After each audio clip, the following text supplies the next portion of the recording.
최근 법원이 전세 사기의 일부 책임이 중개인에게도 있다는 판결을 내렸습니다. 비슷한 소송이 잇따를 것으로 보입니다. 지난 2021년 부산 진구 한 오피스텔에서 100억 원대 전세 사기 사건이 벌어졌습니다. 피해자만 90여 명. 계약 당시 이 오피스텔에는 근저당만 건물 가격의 80%가 넘는 88억 원이 잡혀 있었습니다. 5층부터 7층까지 21억 원, 나머지 층에 67억 원이 나누어져 설정된 상태였습니다. 하지만 공인중개사들은 이 사실을 임차인들에게 정확히 알리지 않았습니다. 모르는 사람이랑 집계약을 할 때 세입자가 믿을 수 있는 사람은 사실상 공인중개사밖에 없잖아요. 피해자 85명은 공인중개사들을 상대로 소송을 냈는데 법원이 최근 피해자 손을 들어줬습니다. 중개인들에게도 보증금 중 30%를 배상해야 할 책임이 있다고 본 겁니다. 법원은 판결문을 통해 임차인에게 위험성에 대해 충분히 설명하고 여러 법적 조치 또는 위험 대비책을 적극적으로 조언해야 한다고 판시했습니다. 공인중개사는 단순히 등기부에 기재된 근저당권의 존재에 대해서만 알려주는 것으로 설명 의무를 다하는 것이 아니라 보수적인 관점에서 임차인들이 전세금 회수할 수 있을지 여부에 대해서까지 확인을 해야 된다는 것입니다. 공인중개사들은 이번 판결을 받아들일 수 없다며 법원에 최근 항소장을 제출했습니다. 전세 사기 아이템 여러 번 우리도 좀 다루지 않았습니까? 그런데 그 이후에도 또 전세 사기가 부산에서 발생을 하고요. 부산시의 전세 사기 전체 규모가 파악된 게 혹시 있습니까? 올해 1월 12일 기준으로 해서 전세 사기에 대한 피해를 신청한 세대가 1,546건이 있습니다. 이렇게 되면 보증금 같은 규모도 1,546억 원 이상 정도가 될 것으로 지금 보이는 상황입니다. 결정이 된 피해 사례는 1,124건 정도가 있는데요.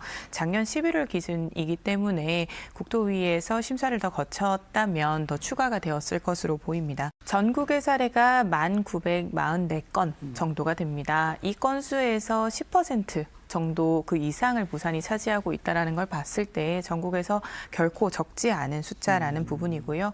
여러 차례 말씀드리지만 대부분의 피해자들이 20, 30대입니다. 네, MZ세대네요. 83% 이상이 지금 부산시에서는 피해자로 집계가 되고 있다는 부분이 있습니다. 더하여 이번에 부산의 피해 사례를 제가 한번 받아보면서 도대체 어떤 부분이 원인이었는지를 좀 분석을 해보았습니다. 거의 950건 이상이 이 갭투기로 인해서 전세 사기 피해가 되었다라는 부분. 네. 이어서는 신탁사의 동의가 없는 무권 계약이 그리고 중요 사항에 대해서 허위로 고지를 하거나 보증보험을 들지 않은 사례가 119건으로 이렇게 연이어서 원인이 발생된 만큼 이에 대한 예방책도 지금은 집중을 해야 할 때라고 봅니다. 그런데 이번에 참 의미 있는 판결이 나왔다고요, 그죠? 공인중개사도 책임이 있다는 건데 그런 판결을 하게 된 근거가 있을 것 같은데요. 네, 이제 법원은 공인중개사들이 임차인들에게 건물 근저당에 대한 설명의 의무를 다하지 않았다라고 봤습니다. 건물 근저당에 그러니까 대한. 이제 근저당이라는 것을 쉽게 설명드리면 집주인의 재무 상태가 그렇게 탄탄하지 못하다라는 것을 입증하는 것이 근저당이거든요.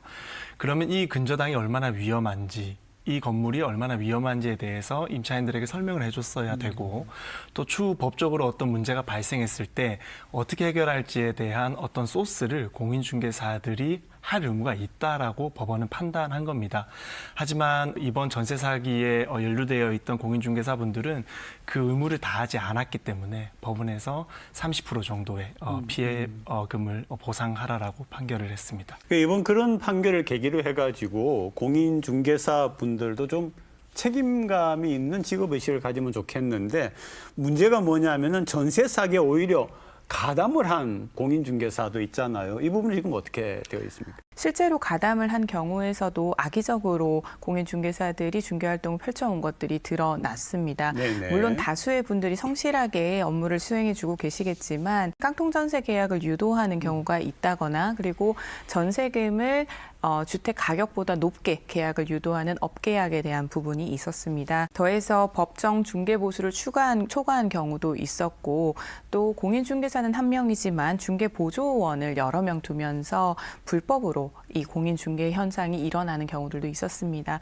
결국은 이 직업 윤리와 더해서 우리 지자체에서도 최근에는 이런 사례들을 방지하기 위해서 코디네이터에 대한 부분을 신설을 해서 청년들의 계약 과정에 동행을 하는 서비스를 하는 만큼 공인중개사 협회도 그렇고 주택관리사 협회나 그리고 여러 가지 지자체에서도 조금 더 촘촘한 감시망이 필요한 상황입니다. 네, 이제 공인중개사가 되려면 1년에 시험을 합격해서 그렇죠, 자격증을 그렇죠. 취득하게 됩니다.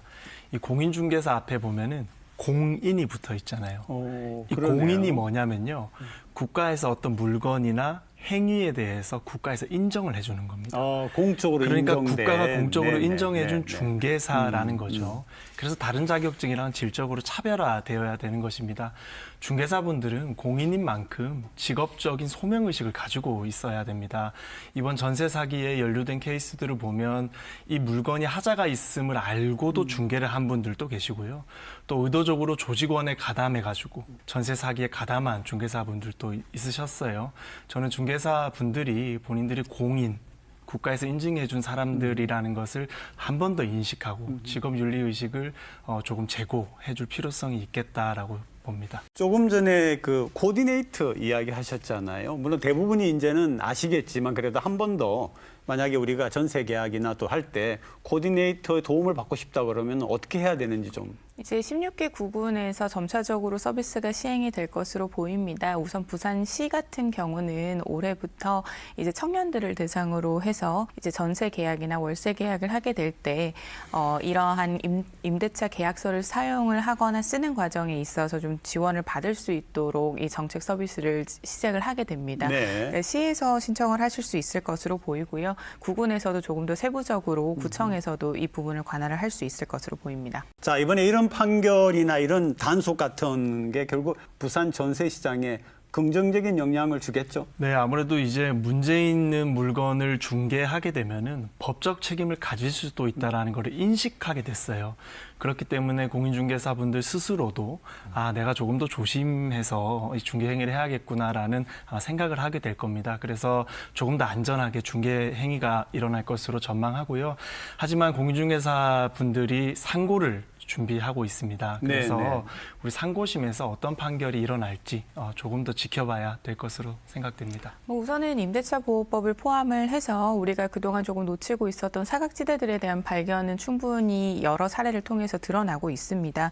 그래서 좀 더 안전한 중개를 할 수 있는 환경을 만들기 위해서 이제 제도 개선에 대한 부분도 좀 더 신속하게 처리가 될 것으로 보이고요. 지금 부산시청 앞에는 매일 1명 이상의 전세 사기 피해자들이 부산시장님과의 면담을 요청하는 1인 시위를 지금 거의 몇 주째 하고 있습니다. 굉장히 차가운 바람 속에서도 하고 있는 상황인데요.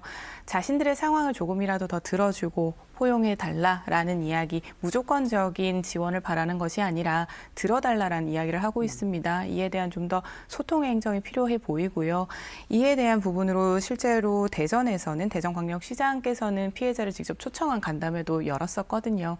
좀 더 우리 행정이 유연하고 혁신을 할 수 있으려면 적극적인 수요자 중심으로 이어져야 된다라고 보입니다. 네, 이번 판결로 인해서 공인중개사의 모든 집단이 마치 잘못된 집단인 것처럼 이렇게 매도당하면 안 되겠다. 일부 이 일탈 행위를 한 중개사분들이 문제인 것이지 모든 중개사가 마치 잘못된 것처럼 또 이렇게 받아들이면 안 되겠다는 우려도 저는 하고 있습니다.